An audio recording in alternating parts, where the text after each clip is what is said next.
Monsieur.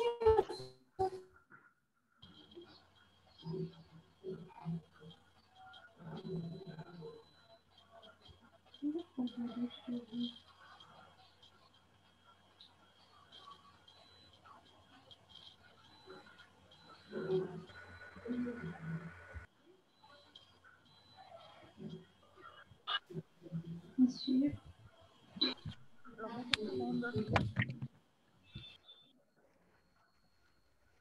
Alors aujourd'hui, on va faire alors une pathologie enfin, que vous connaissez tous. Hein. Donc c'est un cours assez léger, assez, on va dire assez soft par rapport au reste des cours. Donc l'acné.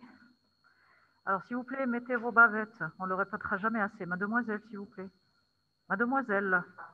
Oui, mettez votre bavette, s'il vous plaît.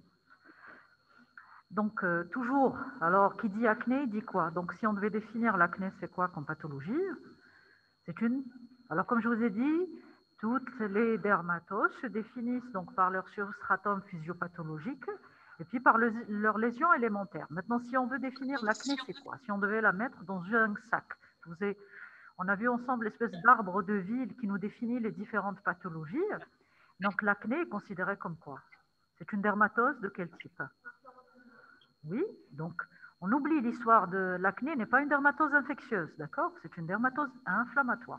Bien qu'on va voir, il y a quand même un rôle pathogène de ce qu'on appelle le propionobactère acnes, mais qui va jouer un rôle inflammatoire. Donc on ne va pas considérer l'acné comme une dermatose infectieuse. Donc c'est quoi? C'est une maladie inflammatoire du follicule pilosébacé. Donc elle intéresse aussi bien notre follicule que notre glande.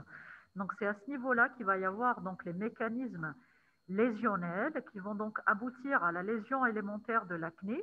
Alors l'acné ne va pas avoir une seule expression clinique, mais plusieurs types de lésions élémentaires. À travers donc ce que vous connaissez comme lésions d'acné, très bien, on a des pustules, on a des papules, on a des comédons, on a ce qu'on appelle les points noirs communément, on les appelle donc les comédons. Alors, c'est une maladie, c'est vrai, qui va toucher l'adolescent. C'est en général à l'adolescence que vont se développer donc les symptômes de l'acné. Mais sachez qu'on peut voir l'acné à tout âge. Alors, bien qu'elle soit moins fréquente chez le sujet quand même d'un certain âge, étant donné qu'il y a donc un assèchement avec le temps. Donc, on ne va pas retrouver de l'acné. Si on a de l'acné chez un sujet, on va dire, pas âgé, mais un sujet d'un certain âge, ça veut dire qu'il faudra rechercher en général une étiologie, une cause. Alors, souvent, c'est des acnés dites provoquées, alors que chez l'adolescent, c'est une acné, on va pas dire physiologique, parce qu'il y a une prédisposition génétique derrière. On n'est pas tous égaux face à l'acné, bien que ce soit une pathologie extrêmement fréquente. Il peut y avoir des acnés minimes, il peut y avoir ne pas avoir d'acné, donc à l'adolescence, comme on peut avoir des acnés qui peuvent être un peu plus importantes. Alors, donc, gardez en tête que c'est une maladie qui touche en général l'adolescent. Mais si on vient vous voir à 30 ou à 40 ans en vous disant « Docteur, je fais de l'acné », il ne faut pas s'en étonner. On peut avoir ce qu'on appelle les acnés tardives, donc à déclaration tardive, ce qui est assez fréquent chez la jeune femme. Étant donné qu'on va voir que dans la physiopathologie, il va y avoir un rôle hormonal, on peut avoir également les médicaments, certains médicaments peuvent provoquer de l'acné, donc on peut avoir des acnés beaucoup plus tardives. Et donc les expressions cliniques vont être de deux types avec prédominance de l'une ou l'autre, et parfois on va retrouver les deux. Alors on parle soit d'une acné dite inflammatoire, alors qui dit inflammatoire dit papules, pustules, et puis vous avez les acnés retentionnelles qui sont plutôt l'expression clinique, donc des acnés, alors plutôt comédoniennes ou, comme je vous disais tout à l'heure, on n'utilise pas le terme point noir, hein, ça c'est vraiment de l'argot. On parle d'acné retentionnelle comédonienne. Alors, comme il y a plusieurs acnés, il va y avoir plusieurs traitements. Donc, on va adapter, parce que c'est quoi le problème avec l'acné? Maintenant, l'acné, qu'est-ce qu'elle pose comme problème? Dites-moi, s'il vous plaît. Qu'est-ce qu'elle pose comme problème? Alors, je souhaite également bonjour à tous ceux qui sont de l'autre côté donc, de vos écrans. Alors, si vous avez, vous pouvez répondre également à travers vos écrans. Hein. Donc, par quoi se caractérise? Alors, c'est quoi l'acné? Alors, c'est quoi le problème avec l'acné? Dites-moi. Pardon? Esthétique. Donc, ça va être alors à la fois, bien sûr, l'expression, parce que c'est une maladie affichante, même si elle n'expose pas toujours à un risque cicatriciel, on verra bien que le risque cicatriciel, il existe. À travers plus les lésions sont inflammatoires, plus il y a un risque de développer des cicatrices. Le problème avec les cicatrices d'acné, ce n'est pas les cicatrices pigmentaires qui vont disparaître, c'est les autres cicatrices qui peuvent laisser carrément des dépressions, elles peuvent être atrophiques. C'est très compliqué de traiter ces cicatrices-là. Donc il y a ce risque-là, alors d'avoir des cicatrices indélébiles, donc on doit traiter, on ne doit pas s'amuser à dire non, ça va passer. Et puis bien sûr, il y a le retentissement. Alors le retentissement, à un âge déjà où on est très fragile, où la psychologie, enfin la personnalité se construit. Donc si on a des lésions, on imagine que si on a 15, 17, 18 ans en plein d'acné sur le visage, ça va donc retentir. Parfois, il y a carrément des dépressions qui vont être accentuées ou comment dire, déclarées par ces lésions d'acné. Donc il faut traiter, il faut évaluer et bien sûr adapter à chaque type lésionnel son traitement. On verra donc les différentes classes thérapeutiques ensemble tout à l'heure. Sur le plan épidémiologique, alors c'est le premier motif de consultation. Vous voyez comme c'est très fréquent. Donc, les patients consultent aussi bien, on va dire, c'est plus en dermatologie qu'en médecine générale, parce qu'en général, le traitement, il est adapté, il est spécifique, et ça concerne tous les pays. Donc, partout, c'est le premier motif de consultation, l'acné. Hein. Donc, on a vu, donc, le pso est une maladie fréquente, mais là, l'acné, c'est très, très fréquent. Alors, on ne va pas faire de sondage, mais on va se rendre compte qu'il y a une forte proportion d'entre nous qui a déjà fait de l'acné. Alors, l'acné, plus ou moins, on va dire, avec différents degrés de, on ne va pas dire de gravité, mais de variabilité. Alors, il semblerait que les sujets à carnation foncée, donc les sujets à peau très foncée, fassent moins d'acné. Alors maintenant, il peut y avoir, on va voir qu'il y a quand même des prédispositions génétiques. Hein. On est prédisposé génétiquement à faire de l'acné. En général, on a des familles d'acnéiques, c'est-à-dire si on demande, on a un adolescent, on va demander, alors la maman ou le papa va vous dire, moi aussi quand j'étais jeune, j'ai fait de l'acné. Ou parfois, carrément, on va retrouver à l'examen clinique, on va retrouver une peau. Alors la peau acnéique peut laisser place à une peau séborrhéique, elle peut laisser place à des cicatrices, donc on va deviner qu'il y a donc des antécédents d'acné, notamment familiaux. Alors, comme je vous disais tout à l'heure, donc ça reste une maladie principalement qui va toucher les adolescents, mais on peut avoir donc les autres acnés, à savoir l'acné de la jeune femme, donc l'acné médicamenteuse, parfois des acnés carrément ce qu'on appelle professionnels. Hein. Mais en général, alors l'âge va se situer dans 85% entre 12 et 24 ans. Donc c'est un petit peu la période de l'adolescence. Donc, comme vous le savez, l'adolescence, on l'a un petit peu allongée ces dernières années. Hein. Donc, on ne s'arrête plus à 18 ans, on considère l'adolescence jusqu'à 20-21 ans. Hein. Mais bon, c'est une adolescence, on va dire, un peu tardive. Donc, l'adolescence, ça n'est pas tel qu'on disait jusqu'à l'âge de 15. Alors, il y a d'autres considérations qui rentrent en jeu, mais bon, c'est un petit peu l'âge de la majorité. Mais donc, on voit que donc, la durée d'évolution, vous voyez, qu'on va commencer à faire de l'acné. En général, on commence à faire de l'acné à l'âge de la prépuberté, si on est prédisposé à faire de l'acné. Et cette acné, elle va évoluer, alors évoluer ou involuer, et puis ça peut aller jusqu'à 20 ans. Parfois, ça peut aller au-delà. D'ailleurs, on ne parle plus d'une maladie aiguë. Alors, quand les patients viennent, on leur dit, alors il faut leur expliquer que l'acné est une maladie, on va dire, chronique. Chronique, ça ne veut pas dire qu'ils vont garder cette acné durant toute leur vie, mais chronique, ça veut dire que ça va rester pendant des années. Ça veut dire quoi? Que si on leur dit que c'est chronique, ça veut dire qu'il faudra garder le traitement, même pour vous en tant que médecin. Ça veut dire, on ne va pas s'amuser à lui donner un traitement minute et lui dire, voilà, vous partez chez vous. C'est un patient pour lequel vous allez devoir refaire des ordonnances en adaptant, bien sûr. Les lésions d'acné peuvent diminuer, donc vous allez garder un petit traitement d'entretien. Il ne faut pas juste se limiter à donner juste le petit traitement de 1-3 mois et puis vous perdez votre patient. Ça permet surtout d'éviter tout ce qui est cicatrices. On n'a pas besoin d'avoir des cicatrices sur le visage. Je vous ai dit, c'est très difficile à traiter. Il faut de l'esthétique, il faut de la dermoabrasion, il faut des lasers. Donc, on préfère éviter cela. Et parfois, malgré cela, malgré un traitement bien conduit, alors, bien conduit, il y a peu de risques, mais il faut surtout adapter le traitement pour éviter donc ces cicatrices. Donc, si on a une acné qui est quand même assez importante, on ne va pas s'amuser à donner des petits traitements locaux. Donc, on va donner des traitements par voie générale afin donc de remédier à tous ces phénomènes inflammatoires qui vont laisser place donc à ces cicatrices-là. Alors, il y a des questions? Non? Pas de questions? Si? sinon à la fin?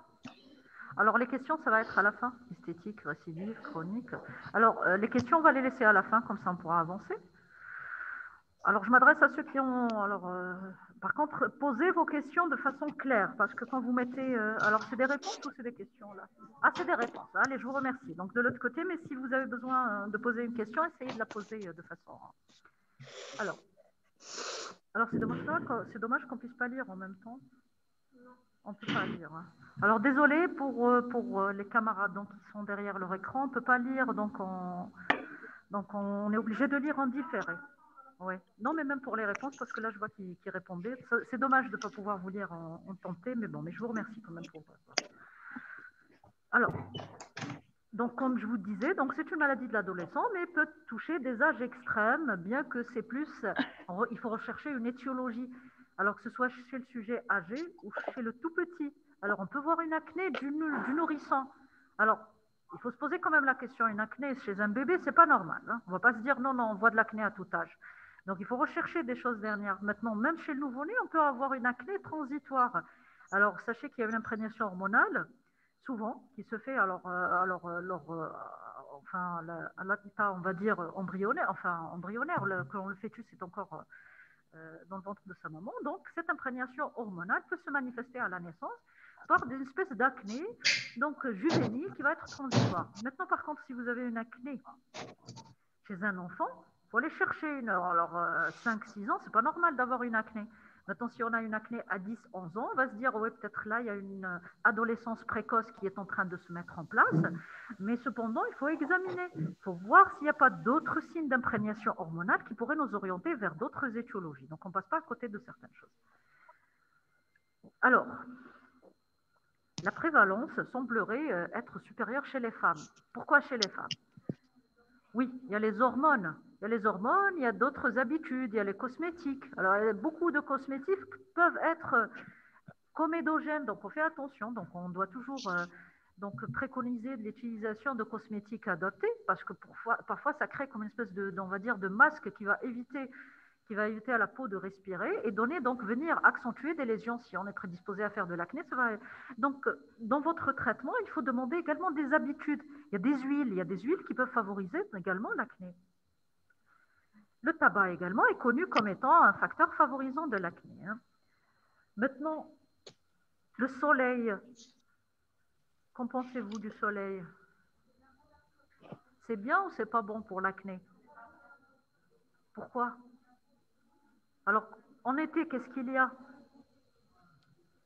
Alors, quand on pense soleil, on pense UVA, UVB. UVA, UVB, qu'est-ce qu'ils ont comme action? On a vu à travers les autres pathologies. On devine qu'il y a une action. Pardon? On oublie l'action, l'effet délétère sur la peau et le vieillissement et tout ça. Mais les rayonnements solaires ont une action anti-inflammatoire. Est-ce que c'est bon ou est-ce que c'est pas bon? C'est bon. Vous pensez que c'est bon. Alors, en été, qu'est-ce qu'il y a? Étant donné cet effet anti-inflammatoire, le soleil va, de façon transitoire, améliorer les lésions d'acné. Mais dès qu'on n'est plus à la saison estivale, au contraire, il va y avoir une flambée par la suite de l'acné. Donc, le soleil n'a pas forcément, parce que du soleil sur des cicatrices, ça va, surtout sur les cicatrices pigmentaires, ça va au contraire accentuer ces cicatrices-là. Donc, il faut protéger les personnes qui ont avec des crèmes, bien sûr, solaires adaptées. On ne va pas préconiser d'aller se dorer parce que l'effet n'est pas réel. Hein.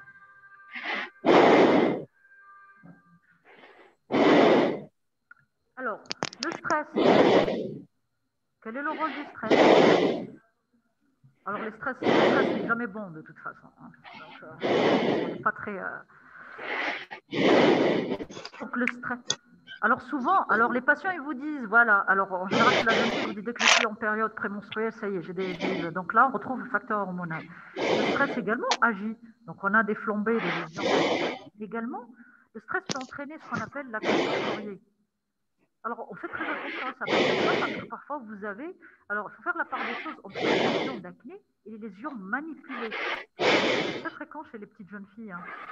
Alors, les petites jeunes filles souvent se grattent. Elles vous disent, voilà, vous avez beau parce qu'elles viennent presque avec un aspect de lésions qui sont un petit peu, qu'on dit excoriées. Ça veut dire manipuler, gratter. On a presque des exucérations, des petites lésions donc, sur cette acné-là. Donc, vous allez agir bien sûr sur l'acné, mais il faudra agir et demander à votre patiente de ne plus toucher ces lésions d'acné parce que pratiquement les cicatrices secondaires à cette excoriation sont supérieures à celles de l'acné. Alors, ça veut dire quoi? Qu'il y a un petit frein psychogène derrière. Ça veut dire qu'il y a un petit stress qu'il faudra gérer également. On va dire presque des lésions auto-entretenues qui rentrent comme en... C'est pas vraiment de la pathomimétisme, mais c'est un petit peu dans le même ordre d'idée. On a le facteur familial, donc on en a parlé, c'est la génétique. Alors, il n'y a pas vraiment de gène de prédisposition, mais bon, mais sachez que si on a des antécédents, alors si on a des antécédents, mais alors la familiale des deux côtés, on a franchement plus de chances de faire de l'acné. Et puis enfin, comme je vous disais, c'est une évolution chronique avec une moyenne qui a été évaluée à 5 ans. Donc, vous voyez, 5 ans, c'est pas court. Hein. Parfois, ça peut aller un petit peu au-delà. On peut garder des petites lésions.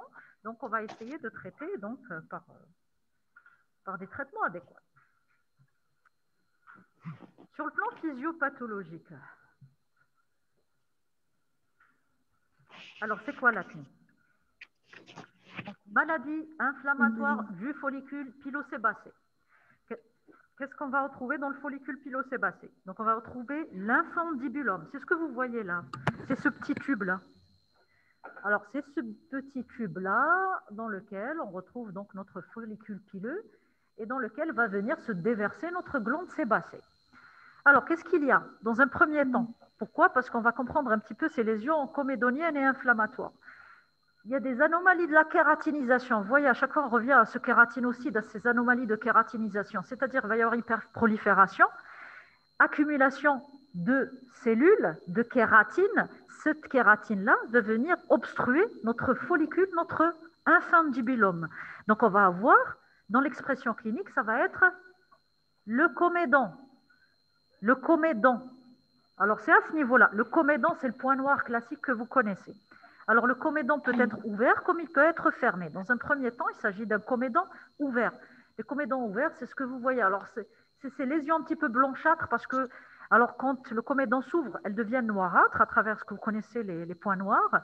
Donc, dans un premier temps, il va y avoir donc une lésion dite retentionnelle, comédonienne.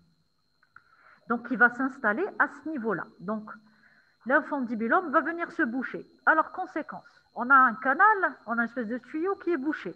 Qu'est-ce qu'il va y avoir? Et on a une glande là. Hein. La glande, elle va continuer à déverser son sébum. Donc, les lésions vont un petit peu commencer à grossir. Et puis, donc, il va y avoir hyperexcrétion donc, du sébum. Alors, avec ce qu'on appelle cette enzyme-là, la 5-alpha, donc réductase, qui va transformer donc la testostérone en d'autres dérivés. Donc la testostérone, c'est elle qui est responsable donc, de cette hyperstimulation. Alors, avec hypersensibilité donc, de ces récepteurs-là à la testostérone. Donc, d'ailleurs, on parle en général, non pas d'hyperandrogénie, on peut avoir une hyperandrogénie vraie. Comme vous le savez, l'hyperandrogénie entraîne des manifestations. Donc, il va y avoir un excès de pilosité, on peut avoir également de l'acné. Donc là, on n'a pas une hyperandrogénie vraie. Ça veut dire que si on s'amuse à doser les hormones sexuelles donc à travers la testostérone et ses dérivés à travers la dihydrodestostérone, on va retrouver un profil hormonal normal. Par contre, on parle dans ce cas de figure d'une hyperandrogénie périphérique, c'est-à-dire il y a une hyperstimulation, une hypersensibilité à ces hormones-là à travers donc ces récepteurs qui vont être un peu plus sensibles. Donc l'acné agit, alors c'est également ce qu'on va retrouver dans l'alopécie androgénique. L'alopécie androgénique, c'est des gens qui vont avoir tendance à perdre un petit peu, c'est l'équivalent de la calvitie, alors que ce soit chez la femme ou chez l'homme. Donc il y a une hyperandrogénie périphérique responsable donc de ces manifestations-là. Donc il va y avoir hyperproduction du sébum, accumulation du sébum, sur lequel on va retrouver un germe qu'on appelle le Propionobacter acnes.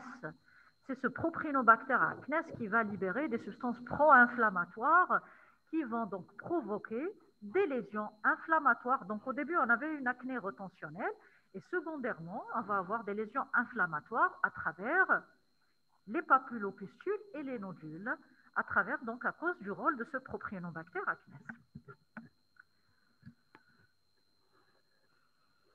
Donc, on retrouve, associés à ces mécanismes donc, physiopathologiques, tous les rôles qu'on a cités tout à l'heure, à savoir le stress, le tabac, les hormones, donc l'aggravation prémenstruelle, bien sûr le facteur génétique, et puis enfin les médicaments. Certains médicaments sont connus comme étant entraînant, favorisant l'apparition d'acné. Alors voilà un petit schéma donc, qui nous permet donc, de comprendre ces mécanismes physiopathologiques. Donc, sur une hyperkératinisation, alors cette hyperkératinisation se situe au niveau de la partie basse de l'infundibulum. Donc, il va y avoir donc accumulation de kératine à ce niveau-là, avec augmentation donc de la production de sébum par notre glande donc sébacée, donc sous-tendue par cette hypersensibilité hormonale aux hormones donc sexuelles mâles. Donc, il va apparaître. Donc, la conséquence sera donc une acné, donc non inflammatoire, c'est-à-dire comédonienne dans un premier temps. Et secondairement, une fois colonisée par le Propionobacter acnes, il va y avoir donc des phénomènes inflammatoires immunologiques donc, qui vont aboutir donc à cette acné inflammatoire selon donc, différents stades. On aura donc une expression clinique papulopustuleuse, voire même nodulaire. Sur le plan clinique, donc, les lésions vont se localiser. Alors, c'est ce que vous voyez. Donc, c'est les localisations préférentielles de l'acné. Alors qu'on voit que sur les lésions habituelles, ça va être bien sûr au niveau du visage, on va avoir au niveau du front, du nez, au niveau de la région également mandibulaire, c'est assez fréquent. Et puis, bien sûr, vous avez au niveau du dos, au niveau du thorax. On peut également retrouver d'autres localisations. Alors, on peut avoir du dos au niveau de tout le dos. Hein. Alors, cette partie haute, elle est assez fréquemment touchée. Et également au niveau des bras. Ce n'est pas parce qu'on a des lésions. Alors, c'est très fréquent, les bras, pour l'acné. Hein. À moindre donc, effet, on peut avoir des lésions un petit peu étendues qui peuvent descendre. Hein. Alors, au niveau carrément, et prendre tout le dos, on verra ça par la suite. Donc, ça, c'est les localisations habituelles donc, des lésions d'acné. Donc, on va retrouver des lésions associées à des zones dites d'hyperséborrhée. Donc, dans un premier temps, ou de façon concomitante, on va retrouver une hyperséborrhée. L'hyperséborrhée va se manifester par un aspect brillant, luisant. Alors, on va trouver un espèce d'aspect gras, des pores dilatés. Alors, si on a déjà cet aspect-là, c'est qu'on a un petit peu le pied déjà dans l'acné, parce que les patientes viennent souvent nous demander, alors elles viennent en général pour des soins d'esthétique, alors qu'on est presque sur un terrain déjà acnéique. Alors, ça ne demande pas, c'est vrai, là, on n'est pas souvent, on se contente de donner de la dermocosmétique, on n'est pas obligé de donner les traitements, on verra, habituels qu'on fera dans les détails tout à l'heure. Alors, souvent, comme je vous disais, elle peut être concomitante donc à nos lésions d'acné, comme elles peuvent précéder, et on va les retrouver en général comme acné, donc précédant l'acné de façon prépubertaire. Donc, ça va commencer aux alentours en général de 10-12 ans et évoluer par la suite vers des lésions d'acné. Alors, localisation habituelle, donc ça va être la zone médio-faciale au niveau du nez, du front, le menton, et puis vous avez au niveau des joues. Alors, entre parenthèses, parce que souvent on nous dit, voilà, une peau, il faut comprendre qu'une peau grasse peut être déshydratée, que l'hydratation cutanée, que même une peau grasse acnéique, elle a besoin d'une hydratation qui doit être adaptée. Cette déshydratation peut être accentuée par tous les traitements anti-acnéiques qui sont en général assez asséchants et parfois carrément irritants. Donc, ne pas se dire que parce qu'on a une peau grasse, que cette peau ne mérite pas d'être hydratée. D'accord ? À côté de cet état hyperséborrhéique, on va avoir ce qu'on appelle les lésions retentionnelles comédoniennes. Alors, vous avez deux types. Vous avez les comédons ouverts et les comédons fermés. Alors, pour les comédons ouverts, donc c'est les petits points noirs que vous connaissez. Alors, ils sont tout petits, de 1 à 3 millimètres.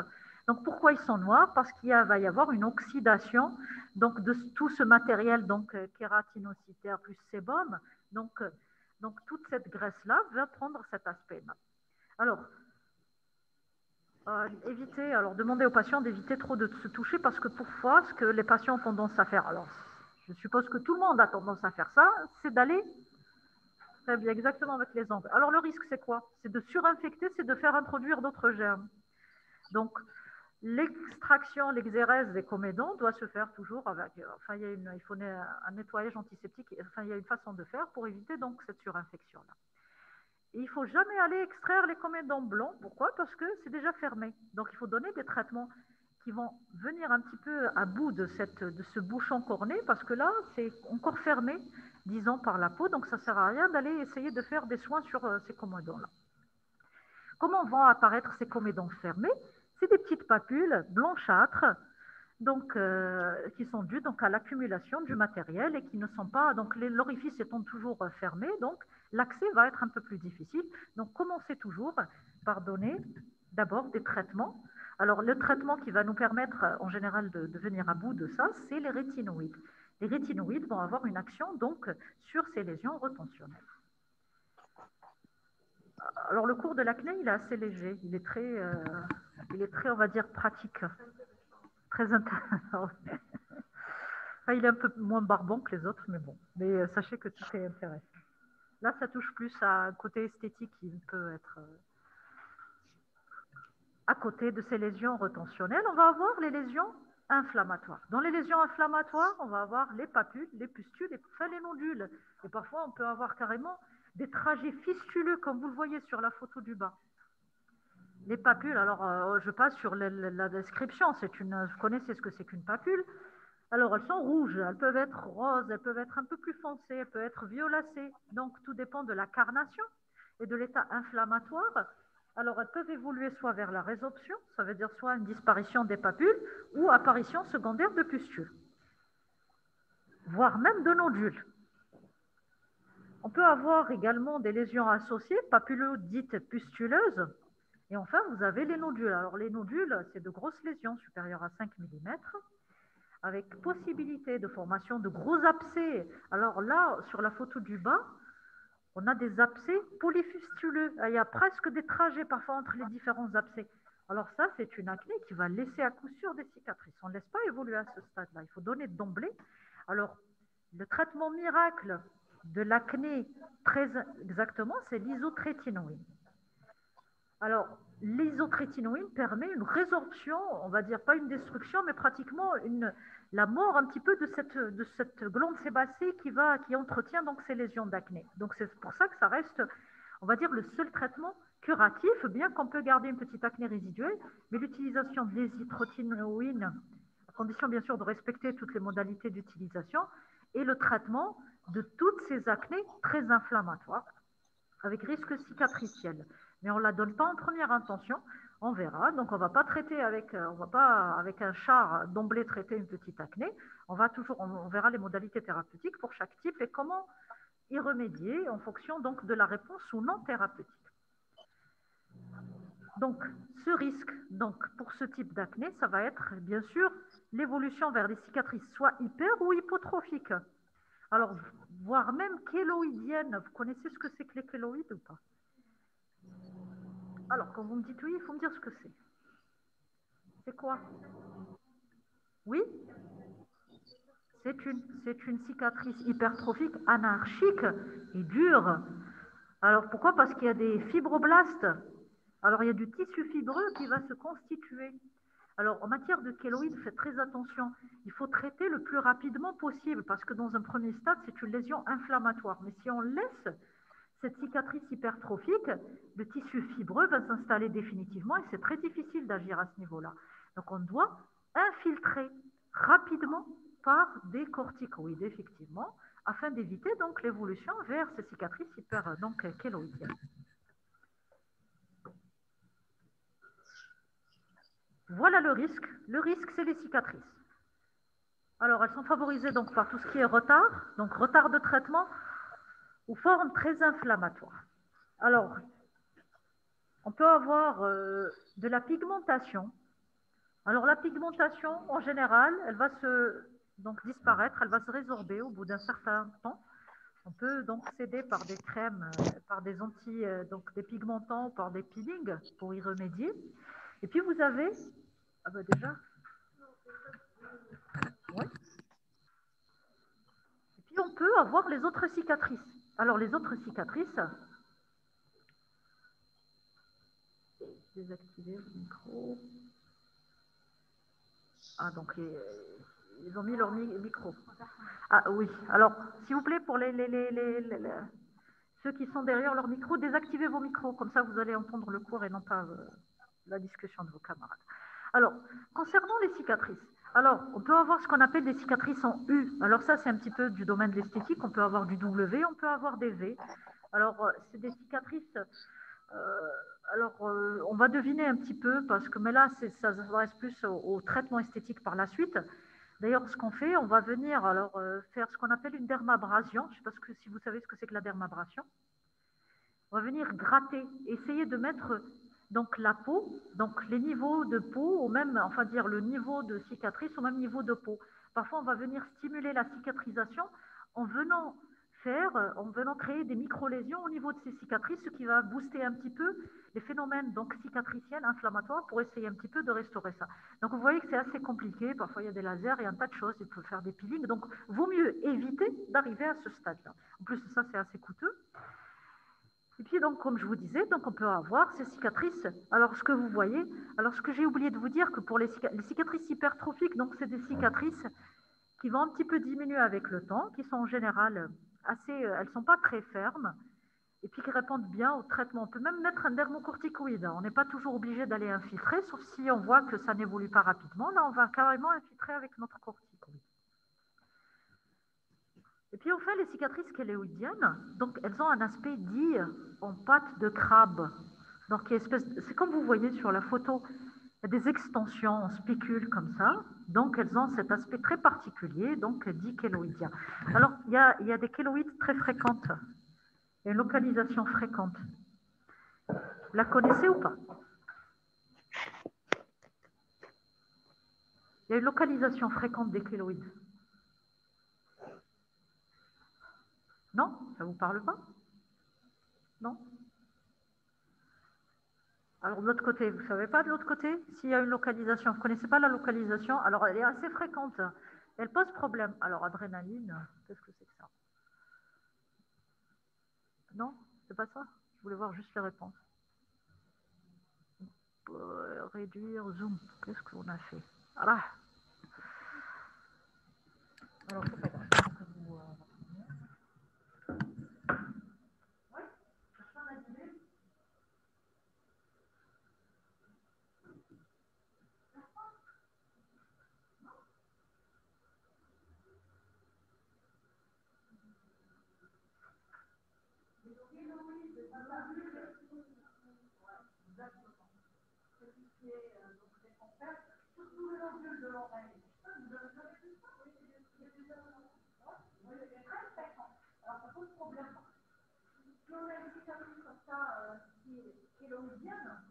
Ça veut dire quoi? Ça veut dire qu'on a une peau qui cicatrise mal, qui a tendance à faire de l'hypertrophie, comme ça, de cicatrice de façon hypertrophique. Pourquoi? Parce que nous, on est censé de faire quoi? On est censé d'aller proposer ça à la chirurgie. Je vais dire, voilà, vous nous enlevez la cicatrice chirurgienne, exactement, c'est sujet à récidive. Donc, on chirurgie comme exactement, on fait des infiltrations, on enlève l'organisme, on garde les infiltrations pour éviter donc cette reconstitution. Donc, du tissu. Alors, je pense qu'on fait.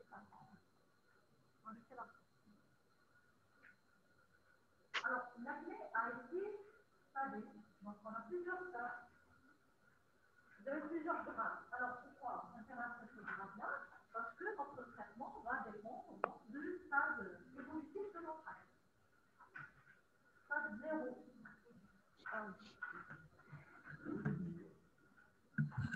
Les deux micros. Ça nous coince pas. Alors,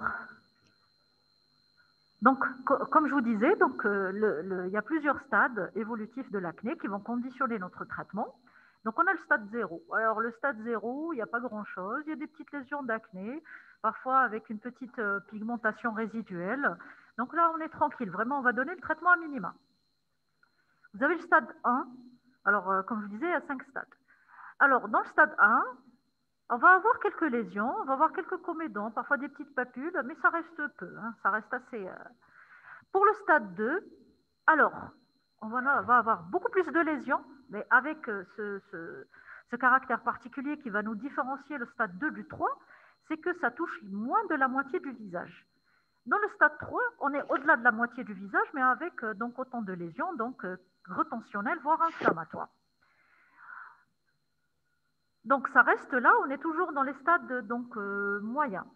Le stade 4, c'est une acné sévère qui va toucher tout le visage. Alors, on va avoir de nombreuses donc, papillopustules, on va avoir des lésions comédoniennes, parfois il peut y avoir également une extension donc, des lésions sur les zones de séborrhée. Et puis enfin, vous avez le stade 5, c'est l'acné très inflammatoire, conglobatant, on verra par la suite, donc, qui va toucher le visage. Donc, c'est les gros nodules que je vous ai montrés tout à l'heure. Donc, c'est des lésions très, très inflammatoires. Donc, et là, vous devinez que si on doit traiter le stade 5 et le stade 2, ça ne va pas être de la même façon. On ne va pas s'amuser à donner un traitement local sur un stade 5.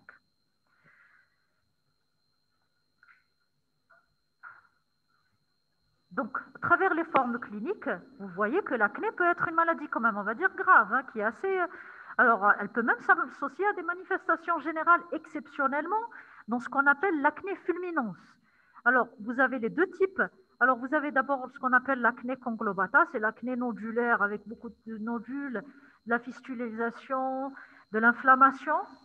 Et puis l'acné fulminance, quand on parle, dès que vous entendez le terme fulminance, donc il va souvent s'associer donc des manifestations générales, alors que l'acné jusqu'à présent est une maladie bénigne. On n'a pas parlé de manifestations générales. Là, on va retrouver une altération de l'état général, de la fièvre, des arthralgies, une hyperleucocytose, c'est une urgence thérapeutique, hein, et voire même des lésions nécrotiques. C'est ce que vous voyez là.